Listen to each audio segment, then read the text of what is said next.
Hello everyone, क्या हाल चाल है सभी के। आप सभी का स्वागत है यार last lecture of P block में। अब हम लोग यार पढ़ने वाले हैं ग्रुप 17 और ग्रुप 18, उनके एलिमेंट्स के बारे में हम लोग डिस्कस करने वाले हैं। देखिए यार, स्टार्टिंग में हम लोगों ने बेसिक कॉन्सेप्ट्स के बारे में सीख लिया है, तो यार हम लोगों को पास बहुत सारी जानकारी यार ऑलरेडी आ जाती है जब हम लोग बेसिक कॉन्सेप्ट्स पढ़ लेते हैं। ठीक है, तो अब यार हमारे पास जो दो ग्रुप बचे हुए हैं उसको हम लोगों को डिटेल में करना है। कौन कौन से ग्रुप्स बचे हुए हैं यार हमारे पास? अब हम लोगों को पढ़ने हैं ग्रुप 17 एंड ग्रुप 18, है ना। ज्यादा बड़ा नहीं रहेगा, ज्यादा बड़ा नहीं रहेगा। क्यों? क्योंकि यार ऑलरेडी हम जब बेसिक कॉन्सेप्ट्स में बहुत सारी चीजें पढ़ चुके हैं, तो बस अब हम लोगों को एक बार उनके जो कौन कौन से कंपाउंड्स हैं ग्रुप 17 में, ग्रुप 18 में, रिएक्शंस कैसे होती हैं, ये सारी चीजें देखनी है ताकि हम लोग हमारा पी ब्लॉक पूरा का पूरा खत्म कर सकें। ऑलराइट, तो चलो स्टार्ट करते हैं अब हम ग्रुप 17 के एलिमेंट्स को। तो देखिए, जनरल इलेक्ट्रॉनिक कॉन्फ़िगरेशन क्या है? इनर्ट गैस है, NH2 है, NP5 है, ये इनकी जनरल इलेक्ट्रॉनिक कॉन्फ़िगरेशन है। फ्लोरीन है, क्लोरीन है, ब्रोमीन है, आयोडीन है और एस्टेटीन है। लेकिन जो एस्टेटीन है वो क्या है? एक रेडियो एक्टिव एलिमेंट है। Fluorine, chlorine, bromine, iodine normal elements है आपके, एस्टेटीन आपका रेडियो एक्टिव एलिमेंट है। कलेक्टिवली इन सबको क्या बोला जाता है? हैलोजेंस बोला जाता है। सही है, और सारे के सारे क्या हैं? नॉन मेटालिक एलिमेंट्स हैं। सारे के सारे क्या हैं? नॉन मेटालिक एलिमेंट्स हैं ये। ठीक है, अब देखिए अकरेंस कैसे है।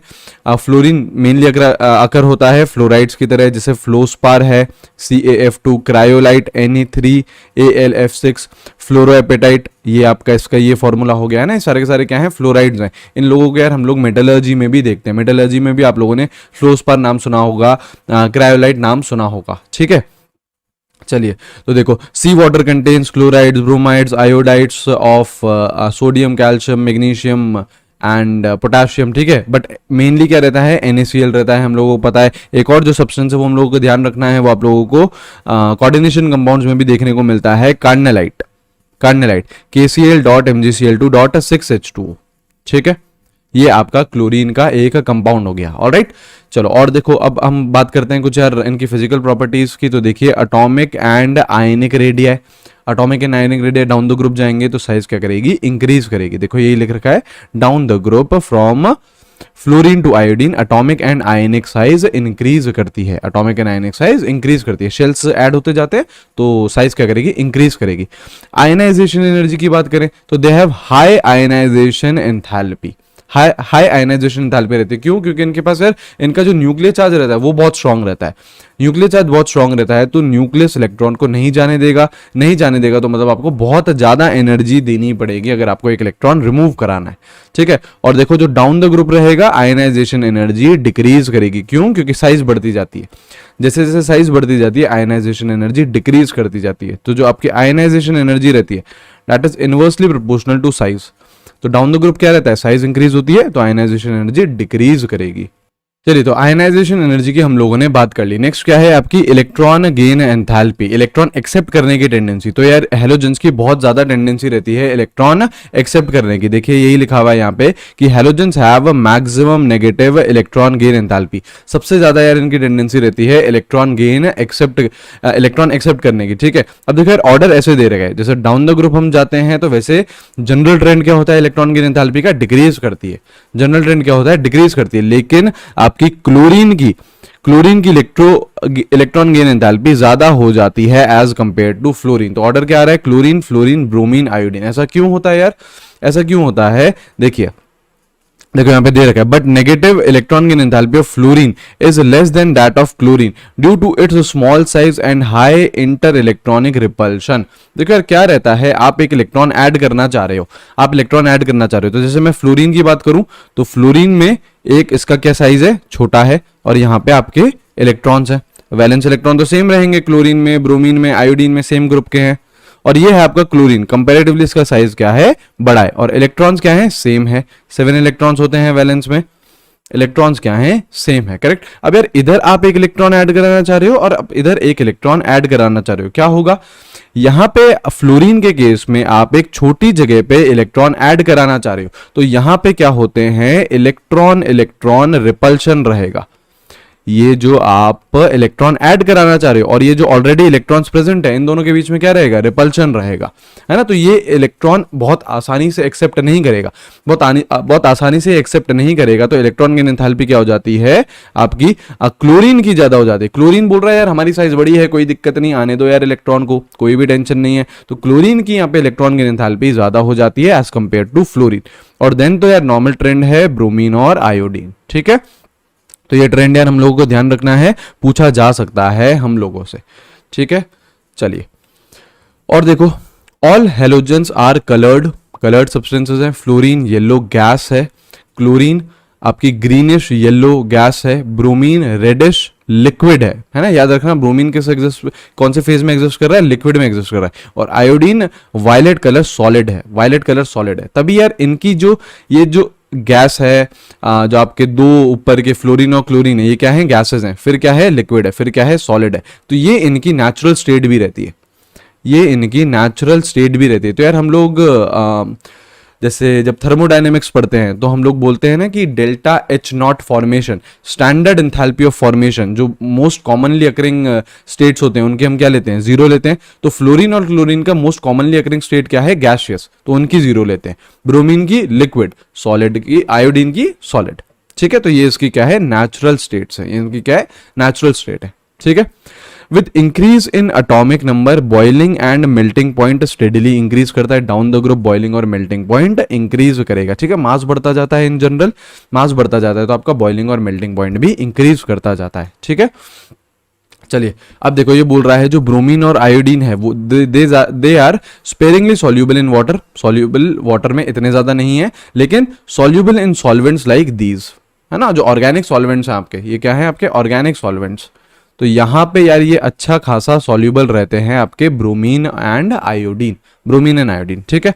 अब देखो, अब अगेन क्या है यहाँ की बॉन्ड डिसोसिएशन एंथैल्पी, इसमें भी यार थोड़ा सा लोचा है, थोड़ा सा अलग इसका ट्रेंड है। तो पहले तो यार ट्रेंड देखो, ट्रेंड क्या है, Cl2 की सबसे ज्यादा, देन Br2 की, देन F2 की, देन I2 की, ठीक है। हम लोग क्या बोलते हैं यार, जैसे जैसे जैसे साइज इंक्रीज करती जाती है तो ओवरलैपिंग कम होती जाती है, ओवरलैपिंग कम होती जाती है तो स्ट्रेंथ ऑफ बॉन्ड कम होता जाता है, तो उसको तोड़ना आसान।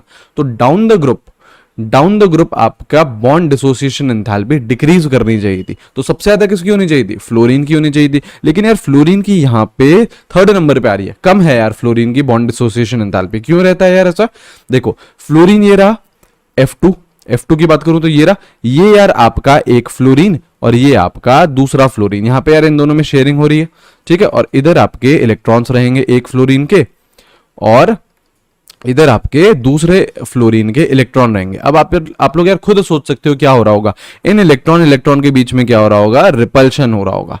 इन इलेक्ट्रॉन के बीच में रिपल्शन होता है तो इस बॉन्ड को तोड़ना कंपैरेटिवली आसान हो जाता है, इसकी बॉन्ड डिसोसिएशन एंथैल्पी कम हो जाती है, ठीक है। तो अगेन यार देखिए, आप ये दोनों ही ट्रेंड याद रखिए, बॉन्ड डिसोसिएशन एंथैल्पी का भी ट्रेंड याद रखिए, एज वेल एज जो यार इससे पहले वाला ट्रेंड आया था इलेक्ट्रॉन गेन एंथैल्पी, ये भी ध्यान रखिए, है ना। बहुत इंपॉर्टेंट है, आप लोगों से ये सवाल पूछे जा सकते हैं, है ना, पूछे जा सकते हैं, बिल्कुल पूछे जा सकते हैं। चलो अब देखो, chemical properties, anomalous behaviour of fluorine है, जो फर्स्ट एलिमेंट रहता है कोई से भी ग्रुप का एनॉमलस बिहेवियर दिखाता है। क्यों, छोटी साइज होती है, high electronegativity, high ionisation energy, d orbitals नहीं होते हैं इनमें, तो क्या रहेगा, इनका एनॉमलस बिहेवियर रहता है ना। क्यों, देखो रीजन दे रखे हैं, स्मॉल साइज, हाई इलेक्ट्रोनेगेटिविटी, लो बॉन्ड डिसोसिएशन एंथैल्पी, अभी हमने देखा F2 की बॉन्ड डिसोसिएशन एंथैल्पी क्या रहती है, कम रहती है, ठीक है। And non availability of vacant D orbitals, vacant D orbitals भी नहीं है इनके पास, तो इसलिए भी ये एनॉमलस बिहेवियर दिखाता है, एनॉमलस बिहेवियर दिखाता है, ठीक है। देखो क्या बोल रहा है, most reactions of fluorine are exothermic due to small size and strong bonds formed by, छोटी साइज का है ना यार, तो दूसरे एलिमेंट के साथ तो ये अच्छा खासा स्ट्रॉन्ग बॉन्ड ही बनाता है। अब जहां पे भी यार जितना ज्यादा स्ट्रॉन्ग बॉन्ड बनता है ना, स्ट्रॉन्ग बॉन्ड बनने का मतलब स्टेबिलिटी बढ़ रही है, स्टेबिलिटी बढ़ रही है मतलब एनर्जी रिलीज हो रही है, एनर्जी रिलीज हो रही है मतलब आपका क्या है, रिएक्शन एक्सोथर्मिक है, रिएक्शन क्या है, एक्सोथर्मिक है, ठीक है। It forms only one oxo acid, है ना, while other halogens form number of oxo acids, ठीक है, सिर्फ और सिर्फ एक ही ऑक्सो एसिड बनाता है ये। ऑक्सो एसिड के बारे में मैंने आप लोगों को पढ़ा रखा है, पर हेलिक एसिड, हेलिक एसिड, पर एक एसिड, है ना, तो ये सारी चीजें आपकी हम लोगों ने ऑक्सो एसिड्स में पढ़ ली है, ठीक है। HF is a liquid below 293 Kelvin due to strong hydrogen bonding. Other hydrogen halides जैसे HCl, HBr, HI are gases at room temperature, है ना, तो सबसे ज्यादा आपका जो बॉइलिंग पॉइंट है या मेल्टिंग पॉइंट है वो किसका रहता है, HF का रहता है। क्यों? क्योंकि ऑब्वियसली उसमें क्या रहती है, हाइड्रोजन बॉन्डिंग रहती है। बाकी यार HCl, HBr, HI में हाइड्रोजन बॉन्डिंग नहीं रहती है, तो उधर कमजोर आपका मेल्टिंग और बॉइलिंग पॉइंट रहता है, ठीक है। ऑक्सीडेशन स्टेट की बात करें, all the halogens exhibit -1 oxidation state, तो यार एग्जिस्ट करते ही हैं। क्यों? These are what, highly electronegative atoms, तो ये सामने वाले से इलेक्ट्रॉन ले लेंगे, तो ये -1 ऑक्सीडेशन स्टेट दिखा सकते हैं, ठीक है। हालांकि जो आपके क्लोरीन है, ब्रोमीन है, आयोडीन है, वो +1, +3, +5 और +7 ऑक्सीडेशन स्टेट भी दिखाते हैं, बिल्कुल दिखाते हैं। फ्लोरीन नहीं दिखाता है। फ्लोरीन ऑलवेज शोज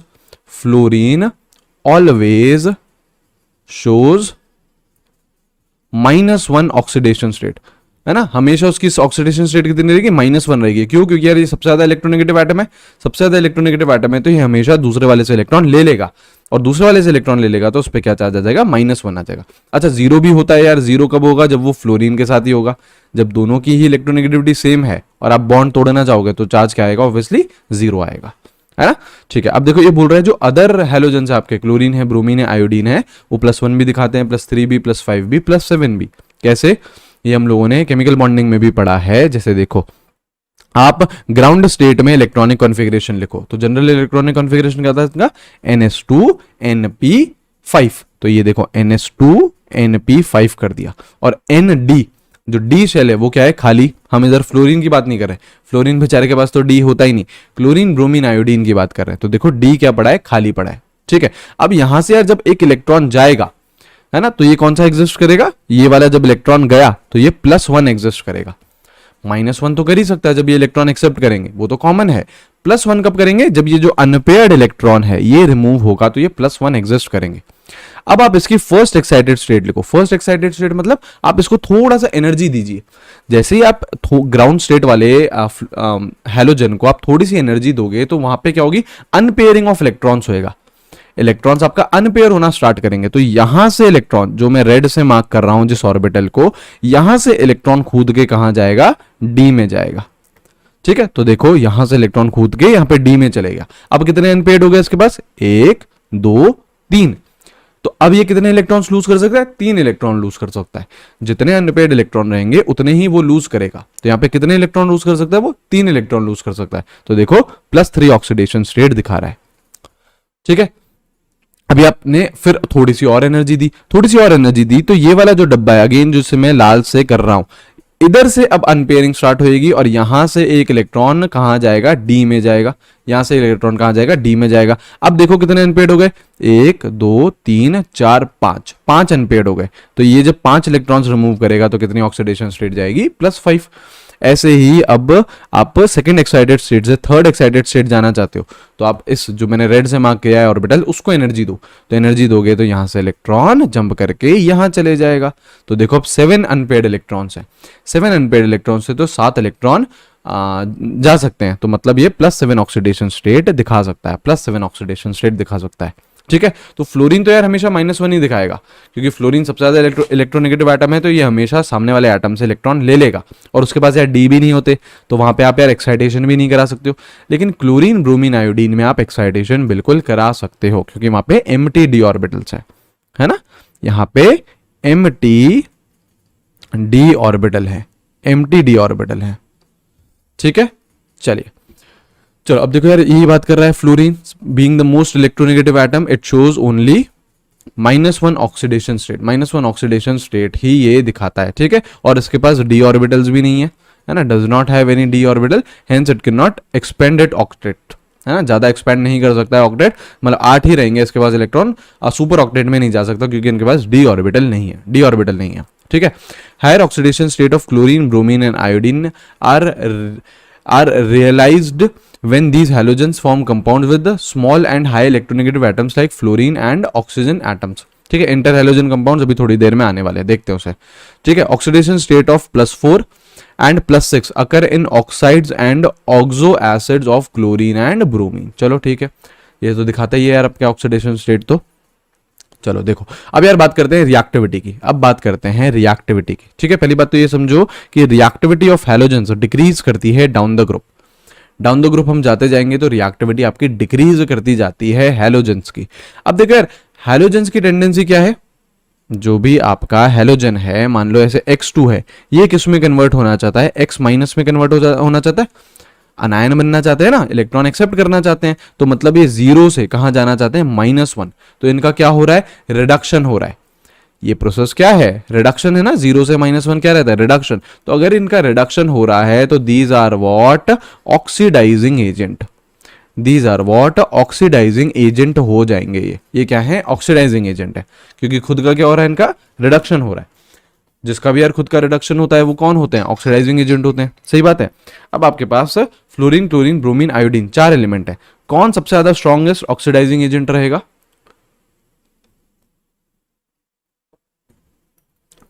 कौन सबसे ज्यादा स्ट्रॉन्गेस्ट ऑक्सीडाइजिंग एजेंट रहेगा, F2 is the strongest oxidising halogen.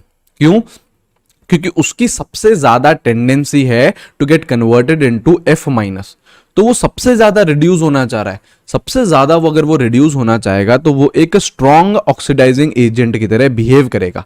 अगर वो सबसे ज्यादा रिड्यूस होना चाहेगा तो एक बेहतर ऑक्सीडाइजिंग एजेंट की तरह बिहेव करेगा। ठीक है, जैसे देखो यार F2 है। अब देखो यार, ये जो आपकी रिएक्शन है ये इंपॉर्टेंट है। कैसे, आपका F2 है, ठीक है, इधर सपोज करो आपने कोई सा और हैलोजन रख दिया। वो दूसरा हैलोजन क्या हो सकता है, क्लोरीन हो सकता है, ब्रोमीन हो सकता है, आयोडीन हो सकता है। तो या तो आपने Cl- रख दिया, या आपने Br- रख दिया, या आपने I- रख दिया। ठीक है, अब फ्लोरीन बोल रहा है हमारी टेंडेंसी ज्यादा है, हम माइनस में हम ज्यादा जाना चाहते हैं, हम एक बेहतर ऑक्सीडाइजिंग एजेंट है। तो यार ये F2 तो खुद कन्वर्ट हो जाएगा F- में, मतलब ये क्या हो जाएगा, रिडक्शन हो जाएगा। ये क्या हो जाएगा, रिडक्शन हो जाएगा। और सामने वाले हैलोजन को -1 से कहां ले जाएगा, 0 ले जाएगा। तो ये क्या कर देगा, इसका ऑक्सीडेशन कर देगा। ये क्या कर देगा, ऑक्सीडेशन कर देगा। ठीक है, तो आपका F2 is the strongest oxidising agent. अगर यार हम लोग ऑक्सीडाइजिंग नेचर की बात करें हैलोजेंस में, तो F2 का सबसे ज्यादा रहता है, then Cl2, then Br2 and then I2। तो आपका जो ये है फ्लोरीन है, जो आपका फ्लोरीन है वो इन तीनों को ऑक्सीडाइज कर सकता है। क्यों, क्योंकि वो एक बेहतर ऑक्सीडाइजिंग एजेंट है तीनों के कंपैरिजन में। सही बात है। देखो इसको कर लिया, तभी क्लोरीन हो, ब्रोमीन हो, आयोडीन हो पहली रिएक्शन में, तो इसको -1 से 0 ले जाएगा तो ऑक्सीडाइज कर देगा। अब दूसरी रिएक्शन में बोल रहा है, जैसे मान लो अब हम क्लोरीन ले रहे हैं, Cl2 लिया हमने। अब Cl2 किस किस को ऑक्सीडाइज कर सकता है, ब्रोमीन और आयोडीन को, फ्लोरीन को नहीं कर पाएगा। जैसे देखो ये सेकंड रिएक्शन देखो, जैसे ये है Cl2, अब इधर X- लिया। अब आप यार X- जो ले रहे हो वो आप लोग सिर्फ ब्रोमीन और आयोडीन ले सकते हो, क्योंकि जो क्लोरीन है वो बेहतर ऑक्सीडाइजिंग एजेंट है सिर्फ ब्रोमीन और आयोडीन से, फ्लोरीन से नहीं है। फ्लोरीन तो बोल रहा है हम तो टॉप पे बैठे हैं, हमने तो टॉप कर रखा है।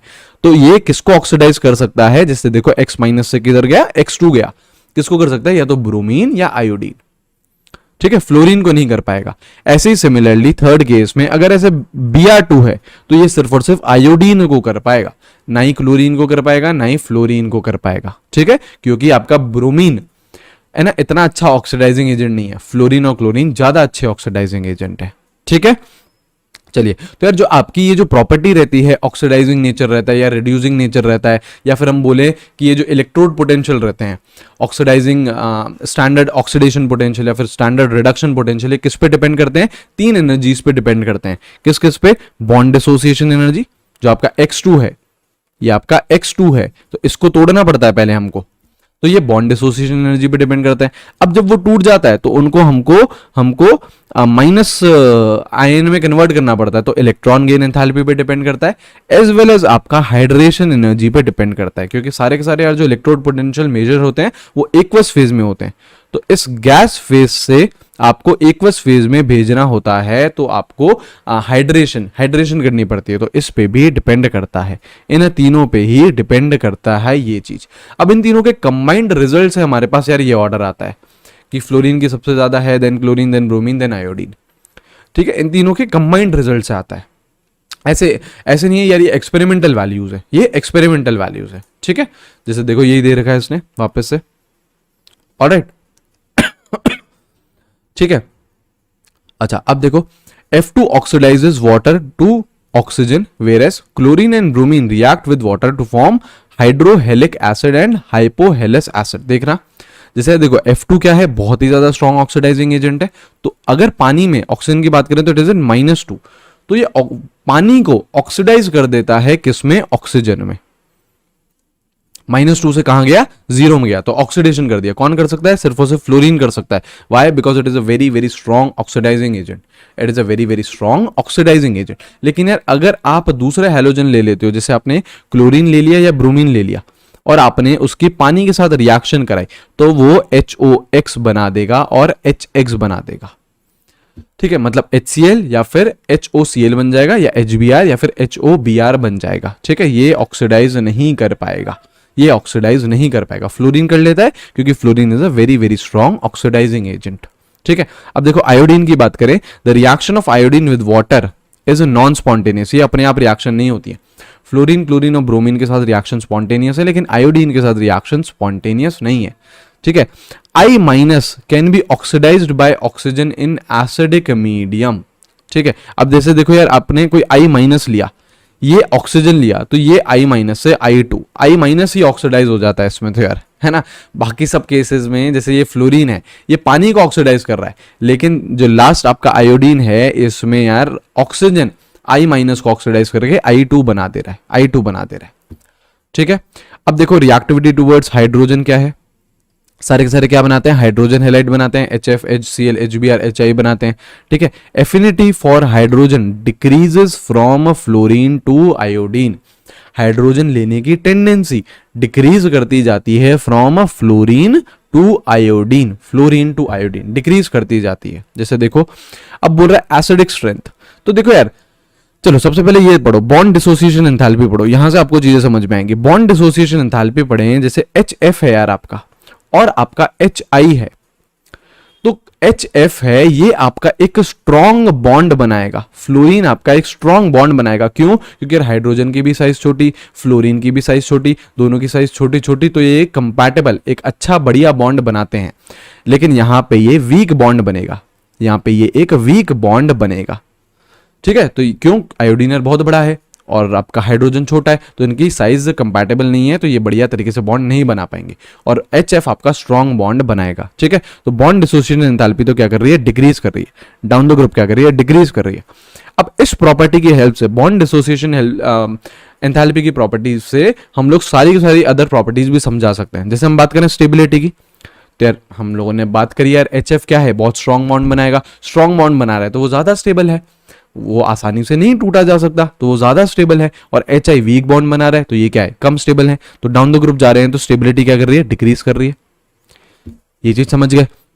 अब देखो एसिडिक स्ट्रेंथ समझो, एसिडिक स्ट्रेंथ समझो। एसिडिक स्ट्रेंथ क्या रहेगी, कौन सा बेहतर एसिड रहेगा, जो H+ जल्दी रिमूव कर देगा, जहां से H+ जल्दी निकल गया वो क्या रहेगा, एक बेहतर एसिड रहेगा। तो यार H+ जल्दी कहां से निकल सकता है, जहां पे बॉन्ड कमजोर रहेगा, तो HI से आपका H+ जल्दी निकल सकता है।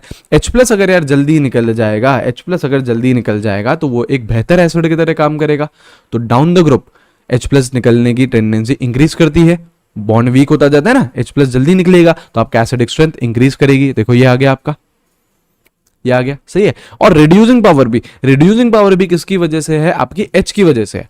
रिड्यूसिंग पावर भी किसकी वजह से है, रिड्यूसिंग पावर भी किसकी वजह से है, हाइड्रोजन की वजह से। तो हाइड्रोजन जल्दी से कब निकल जाएगा, किस में निकल जाएगा, HI में निकलेगा। तो रिड्यूसिंग पावर भी किसकी रहेगी, HI की ज्यादा रहेगी। तो अगेन डाउन द ग्रुप ये भी इंक्रीज कर रहा है, ठीक है। तो यार आपको अगर ये बॉन्ड एसोसिएशन एंथैल्पी समझ में आ रही है तो उससे ही हम लोग बाकी 3 प्रॉपर्टीज भी समझ सकते हैं। क्लियर है, चलो अब देखो रिएक्टिविटी टुवर्ड्स ऑक्सीजन। अब यार फ्लोरीन है वो 2 ऑक्साइड्स बनाता है, OF2 एंड O2F2 बनाता है। Only OF2 is thermally stable at 298 kelvin. OF2 stable रहता है आपके रूम टेम्परेचर पे, लेकिन O2F2 स्टेबल नहीं रहता है, O2F2 स्टेबल नहीं रहता है, ठीक है। चलो, both OF2 and O2F2 are strong fluorinating agents. Fluorinating agents कौन रहते हैं, जो आपका फ्लोरीन प्रोवाइड कराते हैं।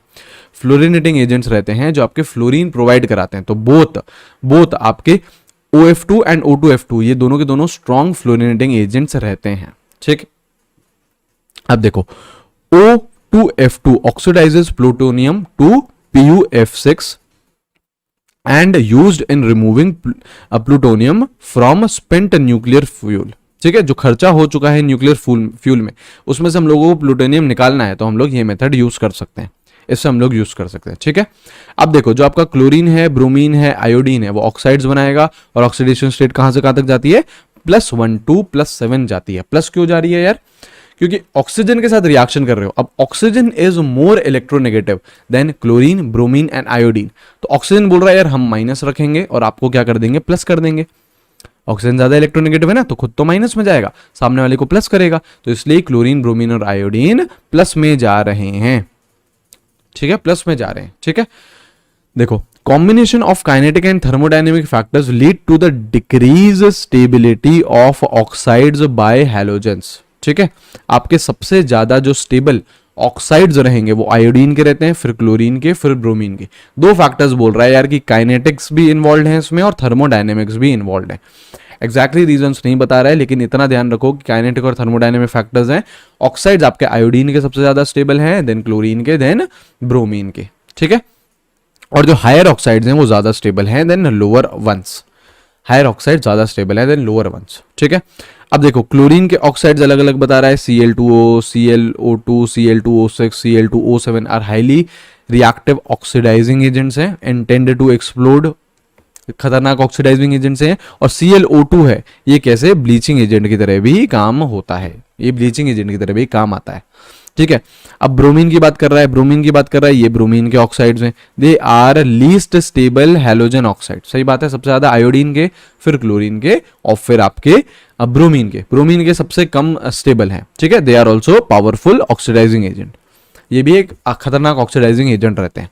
आयोडीन के ये ऑक्साइड्स बता दें, are insoluble solids and decompose on heating. I2O5 is a strong oxidising agent. ठीक है, and used in estimation of CO, है ना। ये चीजें यार याद रखनी है हमको, और याद कैसे रहेंगी, जो आपके शॉर्ट नोट्स हैं उसमें इंक्लूड कर लेना। ठीक है, और यार उसको हर 15 डे में रिवीजन करते रहिए, उसका हर 15 दिन में जरूर रिवीजन करते रहिएगा, 15 दिन में उसका रिवीजन करते रहिएगा। ठीक है, चलो रिएक्टिविटी टुवर्ड्स मेटल बोल रहा है, halogen form metal halides on reaction with metal, ये आपकी रिएक्शन दे रखी है, Br2 के साथ रिएक्शन, ऐसा आ गया। ठीक है, आयनिक कैरेक्टर आपका फ्लोरीन का सबसे ज्यादा लगेगा, then chlorine, then bromine, then iodine. सही बात है, फ्लोरीन क्या है यार, सबसे ज्यादा इलेक्ट्रोनेगेटिव है, तो यहाँ पे सबसे ज्यादा आयनिक कैरेक्टर भी फ्लोरीन के केस में ही रहेगा, सही है। ठीक है, अब देखिए the metal in higher oxidation state will be more covalent than the one in lower oxidation state. ये हम लोग यार फजान्स रूल से भी एक्सप्लेन कर सकते हैं। केमिकल बॉन्डिंग में आप लोगों ने फजान्स रूल पढ़ा होगा, तो उसमें यार जितना ज्यादा चार्ज होता था पॉजिटिव या फिर नेगेटिव चार्ज से, वो डायरेक्टली प्रोपोर्शनल रहता है कोवेलेंट कैरेक्टर। तो बोल रहा है कि हायर ऑक्सीडेशन स्टेट है तो ज्यादा चार्ज रहेगा, तो वो ज्यादा कोवेलेंट रहेगा। ठीक है, जैसे SnCl4, PbCl4, HbCl5 और UF6 are more covalent than their corresponding lower oxidation state. ठीक है, सही बात है, जितना ज्यादा चार्ज रहता है ना, उतना ज्यादा यार वो पोलराइज कर पाता है, और जितना ज्यादा यार वो पोलराइज कर पाएगा उतना ज्यादा कोवेलेंट कैरेक्टर रहेगा, है ना। तो जो आपका कोवेलेंट कैरेक्टर रहता है that is directly proportional to charge, क्योंकि वो उतना ही ज्यादा पोलराइज करेगा अनायन को। ठीक है, चलिए अब देखिए यार कौन कौन से आपके एलिमेंट्स पढ़ने हैं आपको। सबसे पहला आ रहा है क्लोरीन, अब देखो उसकी प्रिपरेशन देखिए, प्रिपरेशन है by heating manganese dioxide with concentrated HCl, MnO2 plus HCl। ये क्या बना रहा है, Cl2 गैस रिलीज हो रही है, HCl की जगह आप H2SO4 यूज कर सकते हो NaCl के साथ। अगेन मैंगनीज डाइऑक्साइड लिया तो अगेन कौन सी गैस रिलीज हो रही है, Cl2 गैस रिलीज हो रही है। ठीक है, और क्या है, by the action of HCl on KMnO4। ठीक है, तो ये रिएक्शन करी, अगेन आपकी Cl2 गैस रिलीज हो रही है, ठीक है, इसमें जो मैंगनीज है वो +7 से कहां जा रहा है, +2 जा रहा है, तो क्या हो रहा है, उसका रिडक्शन हो रहा है। तो कैसे बिहेव कर रहा है, एज ऑक्सीडाइजिंग एजेंट। तो क्लोरीन को ऑक्सीडाइज कर रहा है, जैसे ये -1 है, ये इधर क्या है 0, तो -1 से 0 जा रहा है, ठीक है। तो ये कैसे एक्ट करता है, KMnO4 हमें पता भी है कि this is a very strong oxidising agent, बहुत ही स्ट्रॉन्ग ऑक्सीडाइजिंग एजेंट रहता है ये, ठीक है। मैन्युफैक्चरिंग ऑफ क्लोरीन, ठीक है, डेकेंस प्रोसेस है, ये इंपॉर्टेंट है, ये इंपॉर्टेंट है, ये आप लोगों को याद रखना है। Oxidation of HCl by atmospheric oxygen in presence of CuCl2 as a catalyst, ठीक है। ये डेकेंस प्रोसेस है, जो HCl लेते हो आप उसकी रिएक्शन कराते हो ऑक्सीजन के साथ और CuCl2 एज कैटलिस्ट लेते हो, तो आपका क्लोरीन गैस इवॉल्व हो जाती है, क्लोरीन गैस इवॉल्व हो जाती है। और कैसे बना सकते हो, इलेक्ट्रोलिटिक प्रोसेस, ये हम लोगों ने इलेक्ट्रोलिसिस में पढ़ा है यार। ब्राइन सॉल्यूशन ले लो यार, ब्राइन सॉल्यूशन ले लो, तो आपका Cl2 लिबरेट हो जाती है एनोड पे। जैसे जो रिएक्शन क्या होती थी, है ना, याद करो क्या होती थी रिएक्शन, Cl- किस में चले जाता था, Cl2 में। तो ये -1 से 0 जा रहा है, ऑक्सीडेशन हो रहा है। ऑक्सीडेशन कहाँ होता है, एनोड में होता है। ऑक्सीडेशन कहाँ होता है, एनोड में होता है। तो ये होता है आपका इलेक्ट्रोलिटिक प्रोसेस, क्लियर। चलिए प्रॉपर्टीज देखो, it is a greenish yellow gas with pungent and suffocating odour. भैया इन्हें भी पता नहीं कौन स्मेल कर रहा है, पंजेंट ओडोर है, सफोकेटिंग ओडोर रहती है इसकी, ठीक है, ठीक है। चलो, it is 2 to 3 times heavier than air, है ना, भारी रहती है। Cl2 की बात करें तो यार 71 मोलर मास हो जाता है ना, तो अच्छी खासी भारी रहती है। 2 to 5 टाइम्स बोल रहा है हेवियर देन एयर, ठीक है। It can be liquefied easily into greenish yellow liquid which boils at इतना, ठीक है। It is soluble in water, soluble रहता है ये पानी में, Cl2 सॉल्यूबल रहती है पानी में। अब यार ये बहुत सारी रिएक्शंस दे रखी हैं, देखो मेटल्स और नॉन मेटल्स के साथ रिएक्शन, तो एल्यूमिनियम के साथ AlCl3, NaCl, FeCl3, ऐसे अगर फॉस्फोरस है तो PCl3 एंड H2Cl2, ठीक है। ये नॉन मेटल्स की रिएक्शन करा रहा है फॉस्फोरस और सल्फर की क्लोरीन के साथ, ठीक है। It has great affinity for hydrogen, hydrogen का ये चाहिता है यार, हाइड्रोजन को ये बहुत ज्यादा चाहता है ना, हाइड्रोजन आ जाए भैया, बहुत ज्यादा एफिनिटी है, तो H2 + Cl2 HCl बना लेगा। जैसे H2S के साथ रिएक्शन कराओगे क्लोरीन की, तो उससे हाइड्रोजन एक्सट्रैक्ट कर लेगा और इसको सल्फर में कन्वर्ट कर लेगा, ठीक है। ऐसे ही C10H16 इसकी कराई रिएक्शन Cl2 के साथ, तो अगेन HCl और कार्बन से हाइड्रोजन एक्सट्रैक्ट कर ली। तो हाइड्रोजन के लिए यार इसको बहुत ज्यादा प्यार है, हाइड्रोजन के लिए इसकी बहुत ही ज्यादा एफिनिटी है, बहुत ही ज्यादा एफिनिटी है, ठीक है। ऑन रिएक्शन विद अमोनिया, ये इंपॉर्टेंट है यार, ठीक है, ये भी इंपॉर्टेंट है, इससे नीचे वाली भी रिएक्शन इंपॉर्टेंट है। क्या है देखो, अमोनिया के साथ जब रिएक्शन करा रहे हो, मान लो आपने अमोनिया एक्सेस में लिया है, तो क्या बनता है, NH4Cl बनता है। और ध्यान रखना कौन सी गैस रिलीज हो रही है, N2 गैस रिलीज हो रही है।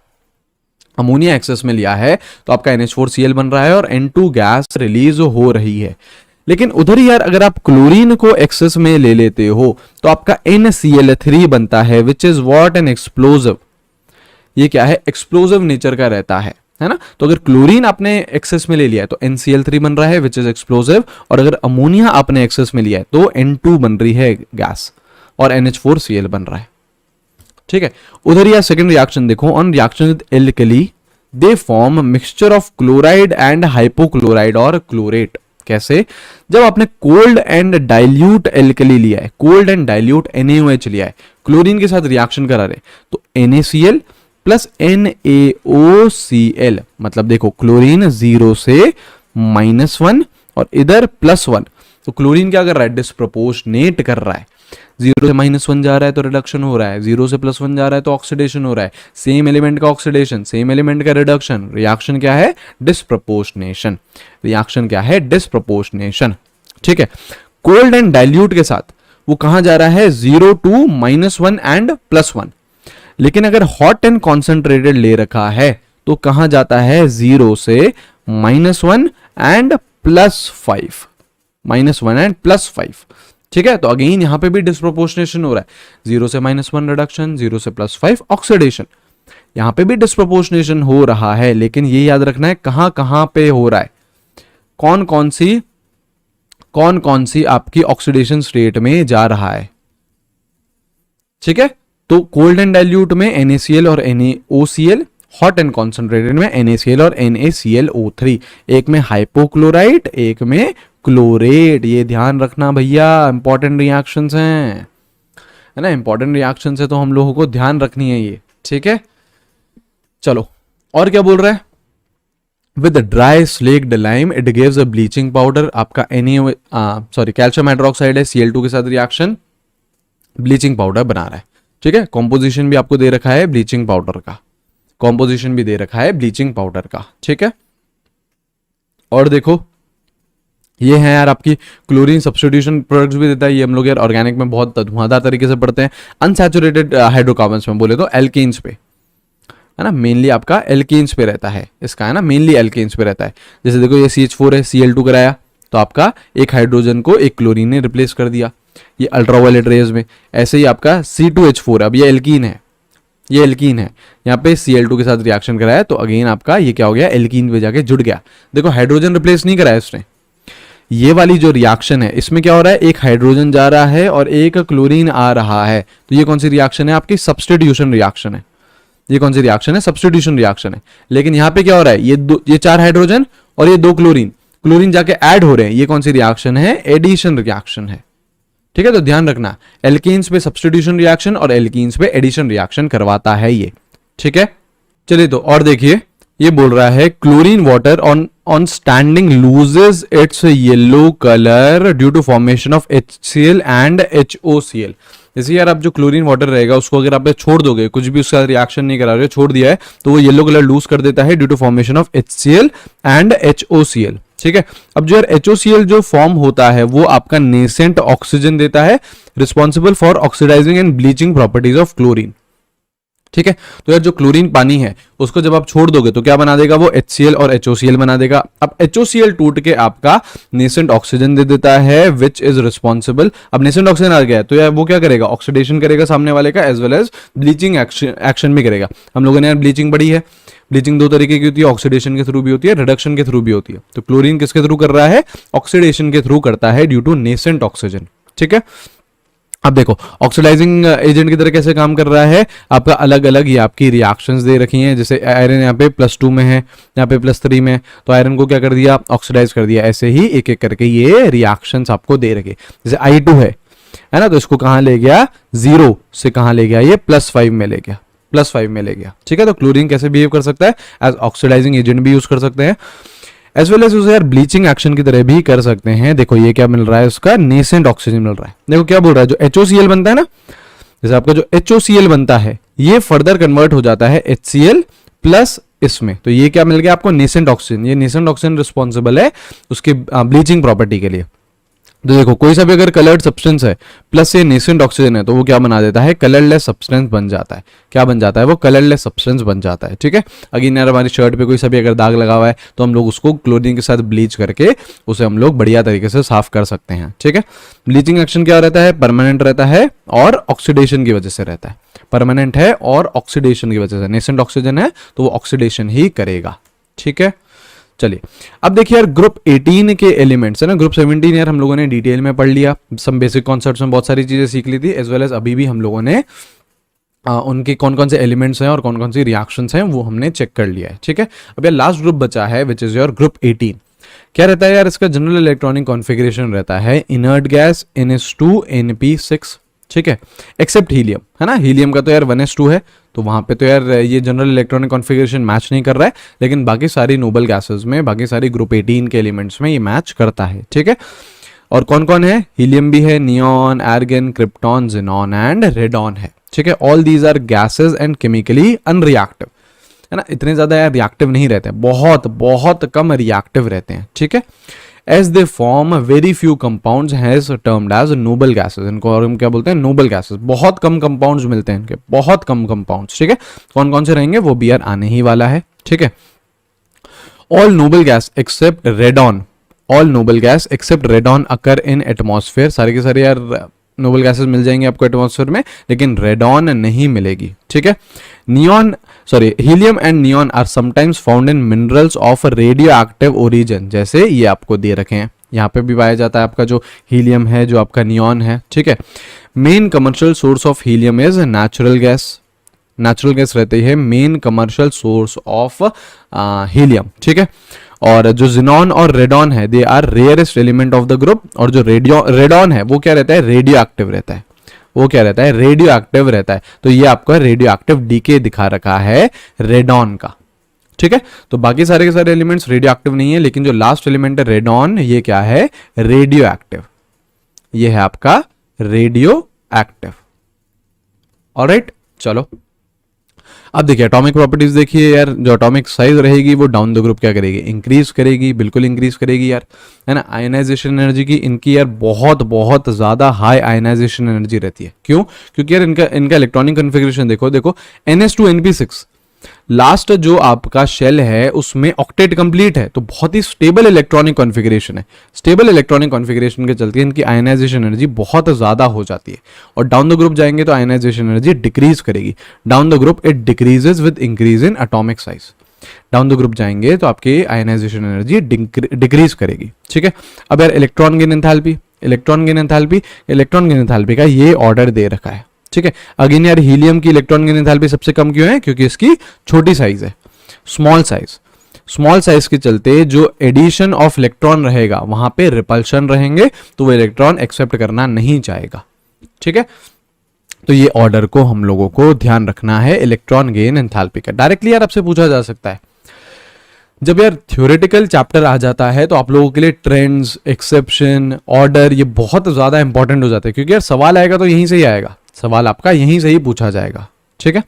अब देखिए फिजिकल प्रॉपर्टीज की बात करें, they are monoatomic, colourless, odourless and tasteless रहते हैं, and they are sparingly soluble in water. ठीक है।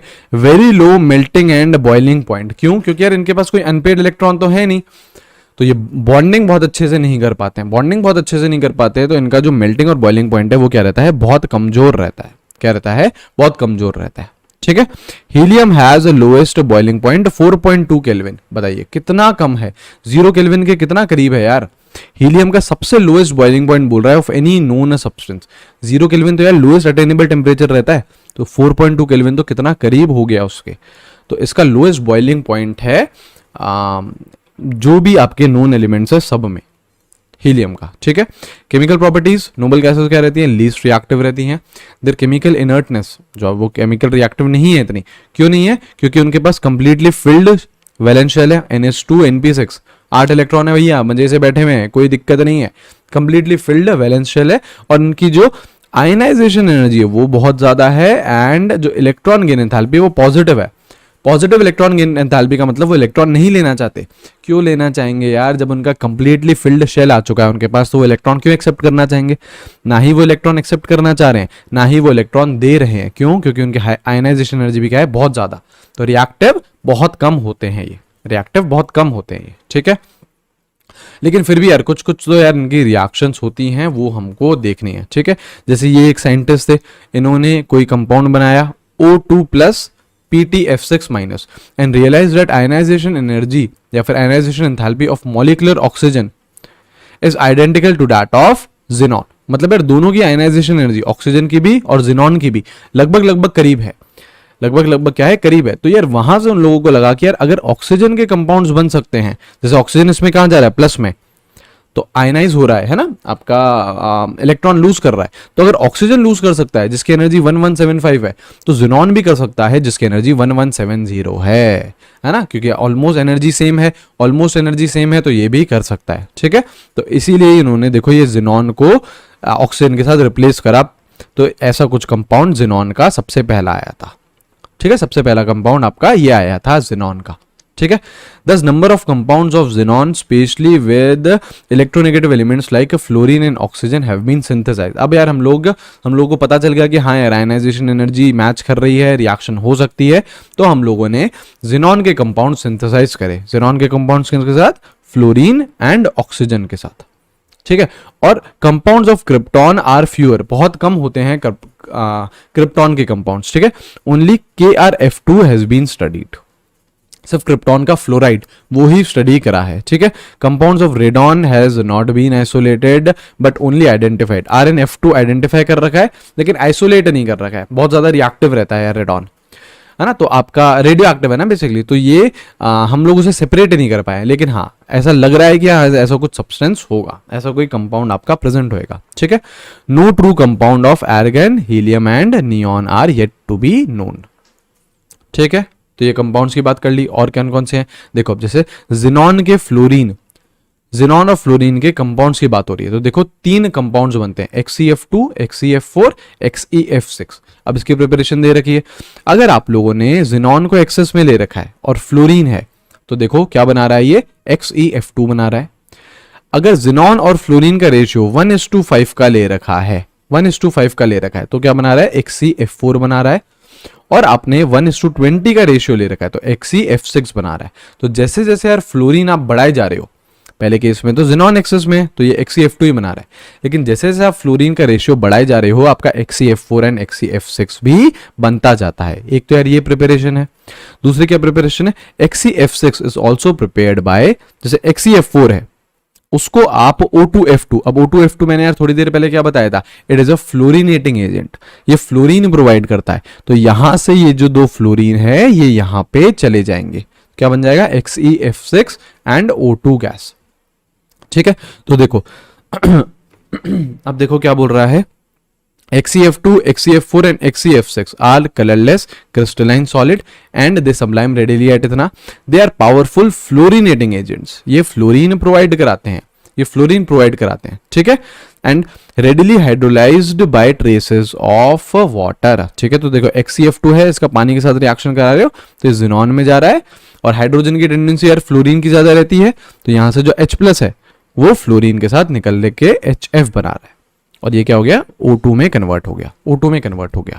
ठीक है, और क्या क्या दे रखी है यार, देखो ये आपकी रिएक्शन दे रखी है, XeF2, XeF4, XeF6, ये 3 रिएक्शन दे रखी हैं फ्लोरीन के, और अगर कोई एलिमेंट्स हैं उनके साथ, तो ये क्या बना रहे हैं, कॉम्प्लेक्सेस बना रहे हैं।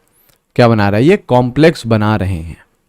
ठीक है, चलो अब देखो जिनॉन और ऑक्सीजन के भी यार कंपाउंड होते हैं, क्या क्या होते हैं, hydrolysis of XeF4 and XeF6 with water give XeO3। देखो XeF4 हो या फिर XeF6 हो, दोनों में क्या बन रहा है, XeO3 बन रहा है, XeO3 बन रहा है। लेकिन अगर आप पार्शियल हाइड्रोलिसिस करते हो XeF6 का, क्या चीज, पार्शियल हाइड्रोलिसिस, पानी कम लिया है, देखो यहाँ पे XeF6 में 3 वाटर के मोल्स लिए हैं, यहाँ पे हम लोग 1 ले रहे हैं, यहाँ पे हम लोग 2 ले रहे हैं, पार्शली कर रहे हैं, तो क्या बन रहा है, XeOF4 एंड XeO2F2। ये रिएक्शंस मैंने पहले भी करवाई थी आप लोगों को, सब बेसिक कॉन्सेप्ट में वापस आई हैं, तो वापस मैं आपको करवा रहा हूँ। ठीक है, तो याद रखिएगा ये थोड़ी रिएक्शंस इंपॉर्टेंट है। और 1 मोल है पानी का तो 1 ऑक्सीजन, 2 मोल है पानी का तो 2 ऑक्सीजन, 3 मोल है पानी के तो 3 ऑक्सीजन। क्लियर। अब बोल रहा है XeO3 is colourless explosive solid, ठीक है, and has a pyramidal molecular structure. क्यों यार, XeO4 की XeO3 की आप हाइब्रिडाइजेशन निकालो, हाइब्रिडाइजेशन निकालोगे तो आएगी sp3, sp3 आएगी विद 3 बॉन्ड पेयर है और 1 लोन पेयर है, तो ऑब्वियसली शेप क्या होनी है, पिरामिडल होनी है, शेप क्या होनी है, पिरामिडल होनी है। ठीक है, और XeO4 is a colourless volatile liquid and has a square pyramidal molecular structure. ठीक है, तो अगेन वो जो शेप है हम कैसे बता सकते हैं, हाँ हाइब्रिडाइजेशन से बता सकते हैं। ठीक है, चलिए अब यार ये रहे कुछ यार इसके यूजेस दे रखे हैं, है ना। हीलियम का it is non inflammable and light gas, और हेंस कहाँ पे यूज होती है, फिलिंग बलून्स में फॉर मीटेरोलॉजिकल ऑब्जर्वेशंस, या आपके ऑल्सो यूज्ड इन गैस कूल्ड न्यूक्लियर रिएक्टर्स, यहाँ पे भी ये काम आता है। ठीक है, और देखो ये MRI, जो MRI होती है हमारे ब्रेन की होती है, MRI हमारे स्पाइन की होती है, अगर उसमें कुछ डिजीज हो जाता है या फिर कुछ कोई भी आपका ट्यूमर टाइप हो जाता है, तो उसमें हम लोग MRI का इस्तेमाल लेते हैं, तो उसमें भी हम लोग ये यूज़ कर रहे हैं। ठीक है, आपका NMR स्पेक्ट्रोमीटर्स में यूज़ करी जा रही है। Use as a dilute for oxygen in modern diving apparatus as it has low solubility in blood. मतलब यार जो डाइवर्स होते हैं, जो पानी के अंदर जाते हैं, उनको उनके जो सिलेंडर्स में हम लोग हीलियम भरते हैं, इसलिए भरते हैं क्योंकि यार उसकी लो सॉल्युबिलिटी रहती है हमारे ब्लड में। अगर हम लोग उस सिलेंडर को मेनली हम लोग ऑक्सीजन या फिर नाइट्रोजन से ही भर देंगे ना, तो नाइट्रोजन और ऑक्सीजन हमारे ब्लड में बहुत ज़्यादा चले जाएंगे, है ना। तो ऐसा हम नहीं चाहते, तो हम एक लाइटर गैस को सिलेंडर से फिल करते हैं, और लाइटर गैस कौन सी लेते हैं हम, हीलियम लेते हैं। ये आपका NCERT में भी गिवन है, ये चीज़ आपकी NCERT में भी दे रखी है। ठीक है, अब नियॉन का, है ना, फ्लोरेसेंट बल्ब रहते हैं, नियॉन के जैकेट्स आते हैं यार, नियॉन कलर है ना, फ्लोरेसेंस के लिए ही बहुत ज़्यादा फेमस रहता है। ठीक है, neon bulbs are also used in botanical gardens and in greenhouses. ठीक है। ऐसे यार एर्गन के दे रखा है, use to provide inert atmosphere in high temperature metallurgical processes, arc welding of metals and alloys, ठीक है, and for filling electrical bulbs. जो इलेक्ट्रिकल बल्ब्स होते हैं जो येलो कलर वाले आते हैं, है ना, जो बेसिकली पुराने वाले, उसमें क्या रहती है आपकी एर्गन गैस रहती है। कौन सी गैस रहती है? एर्गन गैस रहती है, ठीक है। और used in laboratory for handling air sensitive substances भी बोल रहा है, ठीक है। और बोल रहा है no significant uses of xenon और क्रिप्टॉन, इनके कोई काम नहीं है, इनके कोई काम धंधे नहीं है ना, इनका कोई यूज़ नहीं है, ठीक है। बाकी सब क्या है, हीलियम का है, नियॉन का है, एर्गन का है, लेकिन ज़ेनॉन और क्रिप्टॉन का कोई यूज़ नहीं बता रहा है, ठीक है। सिग्निफिकेंट यूज़ नहीं बता रहा है। They are used in light bulb design for special purpose. अब स्पेशल पर्पज कौन से ये भी नहीं बता रहा है, ठीक है। तो ये इतने ज़्यादा काम के नहीं है, ठीक है। चलिए, ऑल राइट। तो यार यहाँ पे आप लोगों का चैप्टर खत्म होता है, आप लोगों का जो पी ब्लॉक है यहाँ पे एंड होता है। हम लोगों ने कैसे पढ़ा है यार, हम लोगों ने से मैंने आप लोगों को पहले सम बेसिक कॉन्सेप्ट्स पढ़ाए हैं, ठीक है। ये बहुत इंपॉर्टेंट है यार, क्योंकि यार बहुत सारी चीज़ें हम लोगों ने यहीं पे ही देख ली थी, बहुत सारी चीज़ें हम लोगों ने यहीं पे ही देख ली थी। तो सम बेसिक कॉन्सेप्ट सीखना बहुत ज़्यादा इंपॉर्टेंट है। उसके बाद हमने एक एक करके group 13, group 14, group 15, group 16 and group 17 and group 18, in 6 groups के हम लोगों को रिएक्शंस, जो रिएक्शंस थी वो सारी हमने देख ली हैं, एंड जो भी कंपाउंड्स हैं इन ग्रुप के, ये सारी चीज़ें हम लोगों ने देख ली हैं, ठीक है। अब यार आप लोगों ने इस चैप्टर पढ़ने के बाद ये समझ में आ गया होगा कि it is a highly theoretical chapter, ठीक है। And if the chapter is highly theoretical, I recommend, मैं पहले से ही रिकमेंड करता हुआ रहा हूँ, वापस से बोल रहा हूँ कि शॉर्ट नोट्स आपको ज़रूर बनाने हैं, शॉर्ट नोट्स आपको ज़रूर बनाने हैं, ठीक है ना। बहुत इंपॉर्टेंट है यार शॉर्ट नोट्स। और यहीं से ही यार, इसी का ही हम लोगों को, इसी शॉर्ट नोट्स का हमको रेगुलर रिवीजन करना होगा। शॉर्ट नोट्स बना के छोड़ दिए यार फिर कुछ नहीं होगा, उसको यार रिवाइज करना पड़ेगा। आपको पता है यार चीज़ें रटने वाली हैं, बहुत ज़्यादा चीज़ें रटने वाली हैं, तो एटलीस्ट यार हर 15 दिन में हम लोग इन्हें रिवाइज कर ले। रिवाइज मतलब एक बार आंखों से निकाल ले, शॉर्ट नोट्स बने हुए होंगे हमारे पास, तो हम एक बार ऊपर से देख लेंगे, एक एक पॉइंट हम लोगों ने पढ़ लिया, तो करीब यार 30 मिनट में हम लोग यार इस चीज़ को रिवाइज कर सकते हैं। 30 मिनट में हम इस चीज़ को रिवाइज कर सकते हैं। तो यार आप बताओ यार, 30 मिनट हर 15 दिन आप अगर आप देते रहोगे, और यार इस चैप्टर से 3 से 4 क्वेश्चन पूछे जा सकते हैं आपके नीट एग्जाम में, 3 से 4 क्वेश्चन पूछे जा सकते हैं नीट एग्जाम में। तो बताइए, 3 से 4 क्वेश्चन आ सकते हैं नीट एग्जाम में, तो बताओ सौदा बुरा है क्या? बिल्कुल सौदा बुरा नहीं है यार। हर 15 दिन में आपको यार आधा घंटा देना है, और आपको 12 से 16 नंबर मिल जाएंगे, और आसान आएंगे यार क्वेश्चन, बिल्कुल आसान आएंगे, बिल्कुल आप लोग अच्छे से कर पाएंगे, ठीक है। तो चलो यार, इतना ही था इस पर्टिकुलर वीडियो में, है ना। हम लोगों ने ग्रुप 17 और ग्रुप 18 जो बचा हुआ था वो चीज़ भी हम लोगों ने कवर कर ली है, ठीक है। अब ध्यान से यार आप लोग पढ़ लो, कोई सी भी मॉड्यूल है, आपके पास कोई बुक है, तो वहाँ से आप क्वेश्चंस लगाने लग जाओ, ठीक है। So take care everyone, have a great day, see you guys. ऐसे ही जोर और शोर से पढ़ते रहो, हम लोगों को ड्रीम कॉलेज तक पहुंचना ही पहुंचना है। मेरा नाम नितेश देवनानी है, I am your chemistry mentor. कोई भी हेल्प चाहिए हो तो ज़रूर बताइएगा, alright. Take care everyone, have a great day.